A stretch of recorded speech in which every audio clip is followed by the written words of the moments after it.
जय हिंद दोस्तों, Sandeep tricky math special YouTube channel में आप सभी का स्वागत है। बिहार पुलिस न्यू भर्ती 2023 नेक्स्ट वैकेंसी 21,391 पोस्ट के लिए मैथ्स का क्लास नंबर 3 है। इससे पहले इसका 2 वीडियो अपलोड हो चुका है, पार्ट 1 और पार्ट 2। अगर वे दोनों वीडियो नहीं देखे होंगे तो इसके लिए प्लेलिस्ट बना दिया है, वहाँ से आकर आप दोनों वीडियो देख सकते हैं। इस पार्ट में हम टोटल 10 महत्वपूर्ण प्रश्न देखेंगे, तो इस वीडियो को अंत तक देखिएगा। वीडियो स्टार्ट करते हैं और चलते हैं हम प्रश्न की तरफ। पहला प्रश्न है आपके सामने कि 10 से 50 रुपये पी, क्यू और आर के बीच में बांटे गए। पी का जो हिस्सा है वो क्यू और आर के कुल हिस्से का 2/5 है, तो पी के कुल कितने रुपये मिले होंगे? बताइए यहाँ पर एक नंबर प्रश्न का सही आंसर क्या है। यहाँ पर पी, क्यू, आर टोटल यहाँ पर रुपये कितना है, तो 10 से 50 है और पी, क्यू, आर के बीच में ये बांटा गया है। यहाँ पर देखिए, अब इसका अनुपात हम ज्ञात कर लेते हैं। P और यहाँ पर देखिए P एक तरफ है और Q प्लस R एक तरफ है।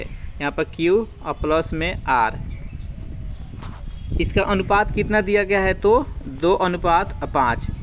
जिसके सामने जो है वही उसका अनुपात हो जाएगा, उसका वैल्यू हो जाएगा। तो P का वैल्यू 2 हो जाएगा और Q प्लस R का वैल्यू 5 हो जाएगा। तो देखिए यहाँ पर तो यूनिट मालूम हो गया, P का यूनिट 2 है और Q प्लस R का यूनिट 5 है और तीनों का योग कितना है, तो 10 से 50 है। तो चलिए इसको सॉल्व करते हैं। ये 2 यूनिट और प्लस में 5 यूनिट और बराबर में कितना है, तो 10 से 50 है। तो हम यहाँ से हम 1 यूनिट का मान ज्ञात कर लेते हैं। ये 7 यूनिट कितने के बराबर होगा, 10 से 50 के। तो 1 यूनिट का मान कितना हो जाएगा, 1 यूनिट के मान यहाँ पर 150 हो जाएगा। 1 यूनिट के मान यहाँ पर 150 निकल के आ गया। यहाँ पर पूछा गया है कि P का वैल्यू कितना होगा, तो P कितने यूनिट के बराबर है, तो P यहाँ पर 2 यूनिट के बराबर है। तो यहाँ पर 2 से गुना कर देंगे, P का वैल्यू कितना हो जाएगा, तो 150 में हम 2 से गुना करेंगे तो 300। तो इस प्रकार इसका आंसर हो जाएगा ऑप्शन नंबर बी। चलिए सेकेंड प्रश्न देखते हैं। सेकेंड प्रश्न है आपके सामने, जो कि औसत से है कि प्रथम 50 प्रकृत संख्याओं का औसत कितना होगा। जल्दी से सॉल्व कीजिए और बताइए कि 2 नंबर प्रश्न का सही आंसर क्या है। प्रथम 50 प्रकृत संख्याओं का औसत ज्ञात करना है। देखिए प्रकृत संख्या जो कि 1 से स्टार्ट होती है, तो 1 हो गया, 2 हो गया, 3 हो गया, 4 हो गया, डॉट डॉट डॉट, और ये 50 तक गई है, क्योंकि यहाँ पर पूछा गया प्रथम 50 प्रकृत संख्याओं का औसत। तो औसत के लिए क्या होता है कि सभी को ऐड कर देते हैं और ऐड करने के बाद जितना नंबर रहता है उतना से भाग दे देते हैं, तो औसत निकल जाएगा। तो यहाँ पर देखिए थोड़ा सा लंबा हो जाएगा, इसको ऐड करेंगे। तो इसके लिए ट्रिक है, प्रथम और अंतिम को योग करके इसमें 2 से भाग दे देंगे, तो यही इसका औसत निकल कर आ जाएगा। तो प्रथम कितना है, तो 1 है और अंतिम क्या है, 50 है, और इसमें हम कितना से भाग दे देंगे, 2 से। तो कितना हो जाएगा, ये 51 और बट्टा में 2। इसको हल करेंगे तो हो जाएगा 25.5। तो इस प्रश्न का राइट आंसर हो जाएगा ऑप्शन नंबर डी। नेक्स्ट यहाँ पर 3 नंबर प्रश्न है, कौन सी धनराशि 2 वर्ष में 4% वार्षिक चक्रवृद्धि ब्याज की दर से 1352 रुपये हो जाएगी। यहाँ पर देखिए आपको टाइम दिया गया है, रेट दिया गया है और मिश्र धन दिया गया है। यहाँ पर आपको मूलधन ज्ञात करना है। तो चलिए इसको सॉल्व करते हैं। मिश्र धन बराबर हो जाएगा, मिश्र धन कितना है, तो 1352। मिश्र धन बराबर होगा प्रिंसिपल, उसके बाद मल्टीप्लाई, यहाँ पर 2 वर्ष है तो 2 बार हम गुना करेंगे। 4% यहाँ पर वार्षिक ब्याज मिल रहा है, यानी अगर 100 रुपया मूलधन हो जाएगा तो उसको ब्याज 4% मिलेगा, तो कितना हो जाएगा, 104। इसको 2 बार मल्टीप्लाई करेंगे, जितना बार यहाँ पर टाइम दिया करेगा उतना बार हम मल्टीप्लाई करेंगे। 2 बार गुना करेंगे क्योंकि यहाँ पर 2 वर्ष दिया गया है, तो यहाँ पर 104/100 हो गया। अब चलिए इसको सॉल्व करके यहाँ से हम प्रिंसिपल निकाल सकते हैं। चलिए इसको सॉल्व करते हैं। देखिए ये 26 बार में कटेगा और ये 25, 26 चौका 104 और 25 चौका 100, फिर ये 26 चौका 104 और 25 चौका 100। अब देखिए इसको कट करते हैं दोनों से। तो देखिए इसको 13 से अगर कट करेंगे तो कितना हो जाएगा, 13 दूना 26 और 13 एकम 13 और 13 चौका 52। फिर इसको हम 13 से कट करेंगे तो 13 दूना 26 और 13 8 14 100, यहाँ पर 8 बार में कट गया। ये 2 दूना 4 और यहाँ से कट करेंगे तो ये हो गया 2। अब 25 में 25 से गुना करेंगे तो 625, और 625 में हम 2 से गुना करेंगे तो निकल के कितना आएगा 1250। इस प्रकार यहाँ से प्रिंसिपल निकल के आ गया 1250। इस प्रश्न का राइट आंसर हो जाएगा ऑप्शन नंबर सी। नेक्स्ट यहाँ पर 4 नंबर प्रश्न है आपके सामने। प्रोबेबिलिटी से प्रश्न है कि 2 पासे को एक साथ फेंके जाते हैं, दोनों पर आए अंकों का योग 7 आने की परिकता ज्ञात करना है। देखिए एक पासा रहता है तो नंबर ऑफ एस कितना हो जाता है, नंबर ऑफ एस का मान हो जाता है 6, लेकिन यहाँ पर 2 पासा है तो नंबर एस का मान कितना हो जाएगा 6 गुने 6 बराबर 36। यहाँ पर नंबर ऑफ एस हमको मालूम चल गया कितना है तो 36 है। अब हमको नंबर ऑफ़ ई ज्ञात करना है, नंबर ऑफ़ ई ज्ञात करना है। तो नंबर ऑफ़ ई कैसे ज्ञात होगा, तो देखिए यहाँ पर दोनों का योग 7 करना है, यानी एक पासे को उछाल रहे हैं तो सपोज एक पर आया 1 और दूसरे पर आया 6, तो 1 और 6 मिलकर कितना हो गया 7। फिर पासा को उछाले, एक पर आया 2 और दूसरे पर आ गया 5, तो 5 और 2 7। फिर एक उछालते हैं, एक पर आया 3 और दूसरे पर आया 4, तो 4 और 3 मिलकर 7। इस प्रकार से नंबर ऑफ़ ई के मान कितना हो जाएगा 6। टोटल घटना की संख्या 36 आ गया, नंबर ऑफ़ ई की घटना 6 आ गया। अब हमको प्रोबेबिलिटी ऑफ़ ई ज्ञात करना है, तो प्रोबेबिलिटी ऑफ़ ई बराबर होता है नंबर ऑफ़ ई और बट्टा में नंबर ऑफ़ एस। अब इसी को सॉल्व कर लेते हैं। यहाँ पर नंबर ऑफ़ ई का मान 36 है और एस के मान 36 है, नंबर ऑफ़ ई का मान 6 है। 6 का 36 यानी 1/6। इस प्रश्न का राइट आंसर हो जाएगा ऑप्शन नंबर बी। 5 नंबर प्रश्न है आपके सामने कि आंकड़े यहाँ पर दिया गया है 13, 23, 12, 18, 26, 19, 14, 15 और 11। इसका माध्यिका ज्ञात करना है। तो देखिए माध्यिका, बहुलक और माध्य, ये 3 प्रश्न पूछा जाता है। जब भी माध्य पूछा जाए तो जितना भी इसमें अंक दिया गया है सभी को ऐड कर देंगे और जितना यहाँ पर अंक है उतना से भाग दे देंगे तो वहाँ से माध्य निकल कर आ जाता है। और बहुलक में क्या होता है कि इसमें जितने अंक दिया रहेगा उसमें देखेंगे कि सबसे ज़्यादा बार रिपीट कौन सा हुआ है, वहीं उसका बहुलक हो जाएगा। लेकिन माध्यिका जब भी पूछा जाए तो इसको हम बढ़ते क्रम में लिख देंगे और बढ़ते क्रम में दिखेंगे कि सबसे मध्य में कौन है, सबसे मध्य में जो होगा वहीं उसका माध्यिका हो जाएगा। तो चलिए इसको हम बढ़ते क्रम में सजाते हैं। तो इसमें सबसे छोटा है वो 11 है, 11 के बाद 12 हो जाएगा, 12 के बाद से 13 हो जाएगा, 13 के बाद से 14, 14 के बाद से इसके 12 कौन सा है तो 18 है, 18 के बाद से 19 है और 19 के बाद से कौन सा है देख लेते हैं यहाँ पर। तो 19 के बाद से 23 है, 23 के बाद से कौन सा है 23 के बाद से 25 और 25 के बाद से 26। 1 2 3 4 5 6 7 8 9, 1 2 3 4 5 6 7 8 9। टोटल यहाँ पर नंबर कितना है तो 9 है।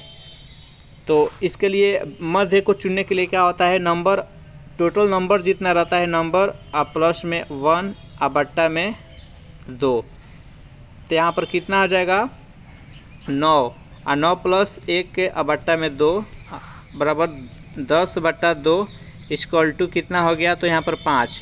तो यहाँ 5वें स्थान पर जो भी अंक होगा वहीं इसका माध्यिका हो जाएगा। तो 1 2 3 4 5 यानी 18 है जो कि 5वें स्थान पर। तो इस प्रश्न का राइट आंसर हो जाएगा ऑप्शन नंबर बी। 6 नंबर प्रश्न है आपके सामने कि 3 सेंटीमीटर, 4 सेंटीमीटर तथा 5 सेंटीमीटर भुजा वाले त्रिभुज का क्षेत्रफल ज्ञात करें। इसको जल्दी से सॉल्व कीजिए।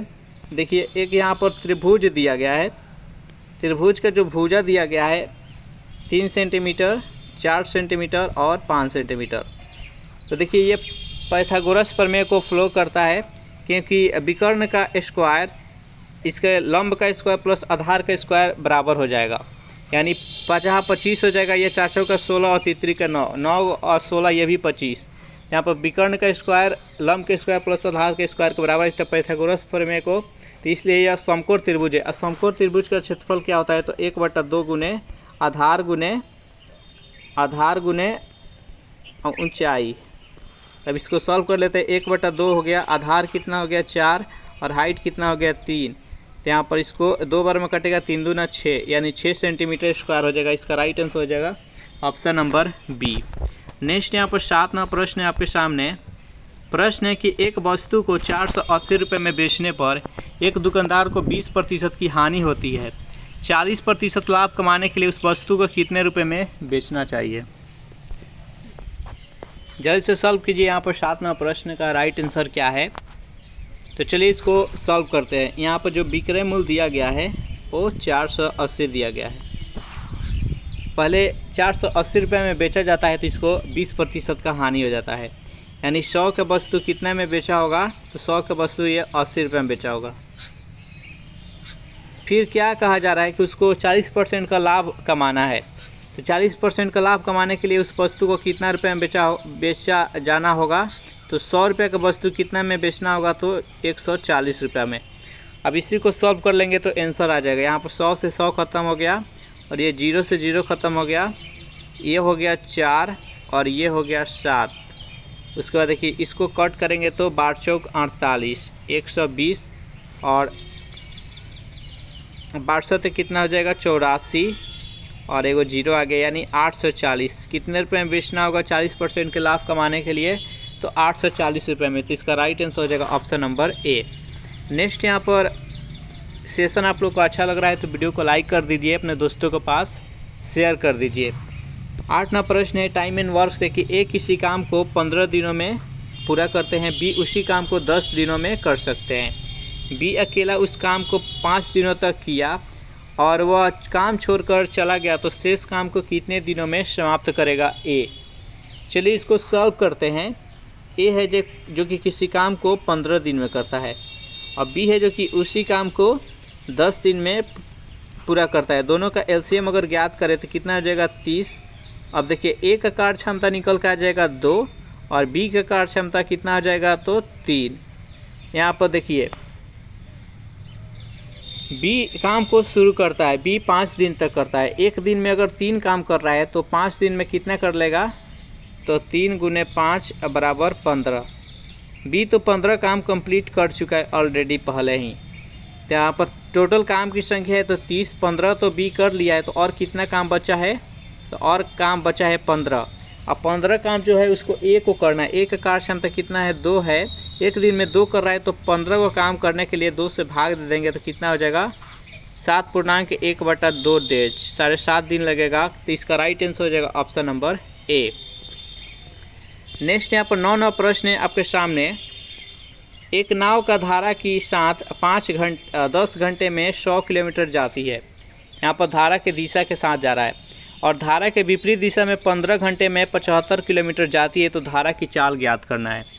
जल्दी से इसको सॉल्व कीजिए। 9वां प्रश्न का राइट आंसर क्या होगा? तो चलिए मान लेते हैं कि नाव की जो चाल है, नाव की चाल है वो कितना है? ए है, 1 किलोमीटर प्रति घंटा। और जो धारा की चाल है, धारा की चाल कितना हो जाएगा? तो मान लेते हैं कि वो बी है। चलिए अगर समान दिशा में देखिए धारा भी इधर जाए और नाव भी इसी दिशा में जाए तो यहाँ पर जो चाल होता है, धारा की चाल और नाव की चाल दोनों को योग कर लेते हैं। अगर विपरीत दिशा में जाए, नाव इस दिशा में जाए और धारा इस दिशा में जाए तो यहाँ पर चाल को माइनस कर लेते हैं। तो देखिए ए प्लस अगर बी का मान ज्ञात करें, क्योंकि यहाँ पर धारा की दिशा में जा रही है तो ए प्लस बी का मान कितना हो जाएगा? तो टोटल यहाँ पर डिस्टेंस 100 किलोमीटर कवर अप किया गया है 10 घंटा में। तो ए प्लस बी का मान कितना हो जाएगा? तो 10 किलोमीटर प्रति घंटा।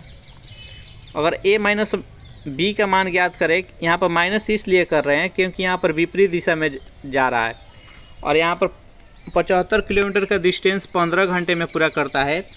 तो 75 में हम 15 से भाग देंगे तो 15 × 5 = 75 यानी 5 किलोमीटर प्रति घंटा।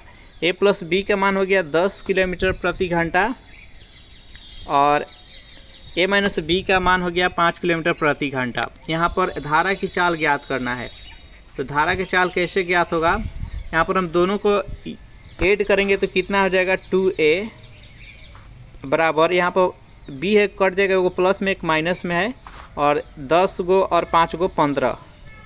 यहाँ पर a का वैल्यू निकल कर कितना आ गया? 7.5 हो गया a का वैल्यू। तो यहाँ पर बी का वैल्यू यानी धारा की चाल हमको ज्ञात करना है। तो धारा की चाल ज्ञात करने के लिए क्या करेंगे, हम 10 में से ये 7.5 माइनस कर लेंगे तो बी का मान यहाँ पर निकल कर आ जाएगा। तो बी का मान कितना हो जाएगा 2.5। तो 2.5 किलोमीटर है जो कि धारा की चाल है। इसका राइट आंसर हो जाएगा ऑप्शन नंबर डी। नेक्स्ट यहाँ पर 10 नंबर प्रश्न है आपके सामने। यदि m अनुपात n का वैल्यू 2:3 है तो 3m + 5n बट्टा 6m माइनस n का मान क्या होगा। जल्दी से सॉल्व कीजिए। यहाँ पर 10 नंबर प्रश्न का राइट आंसर क्या है, तो चलिए इसको सॉल्व करते हैं। यहाँ पर अनुपात में जिसका जो वैल्यू दिया गया है उसी का वो अनुपात हो जाएगा, यानी m का मान 2 हो जाएगा और n का मान 3 हो जाएगा और उसी को पुट करके हल कर लेंगे। तो जहाँ जहाँ m है वहाँ पर हम 2 रख देंगे, जहाँ जहाँ n है वहाँ पर हम 3 रख देंगे। तो चलिए 3 गुने m का वैल्यू कितना दिया गया है तो 2 और प्लस में 5 गुने n का वैल्यू कितना दिया गया है तो 3 और बट्टा में हो जाएगा 6 गुने में 2 और माइनस में n का मान कितना दिया गया है तो 3। इसको सॉल्व कर लेंगे तो 3 दूना 6 और 5 3 15, 15 6 21 और बट्टा में कितना हो जाएगा 3 दूना 6 दूना 12 और 12 में से 9 घटेगा 3 घटेगा तो कितना हो जाएगा 9। अब इसको सॉल्व कर लेंगे तो कितना हो जाएगा, ये 7 का 21 हो जाएगा और ये 3 का 9 यानी 7/3। 7/3 इसका राइट आंसर हो जाएगा ऑप्शन नंबर सी। तो इस प्रकार से 10 महत्वपूर्ण प्रश्न देख लिए इस वीडियो में। सेशन आप लोग को कैसा लगा जरूर कमेंट करके बताइएगा। सेशन आप लोग को अच्छा लगा हो तो वीडियो को लाइक कर दीजिए, अपने दोस्तों के पास शेयर कर दीजिए। और इस सेट का अगर PDF चाहिए तो उसके लिए टेलीग्राम ग्रुप बना दिए जिसका लिंक इसी वीडियो के नीचे डिस्क्रिप्शन में मिल जाएगा, वहाँ से ज्वाइन करके इसका PDF डाउनलोड कर सकते हैं। Thanks for watching this video. मिलते हैं नेक्स्ट वीडियो में।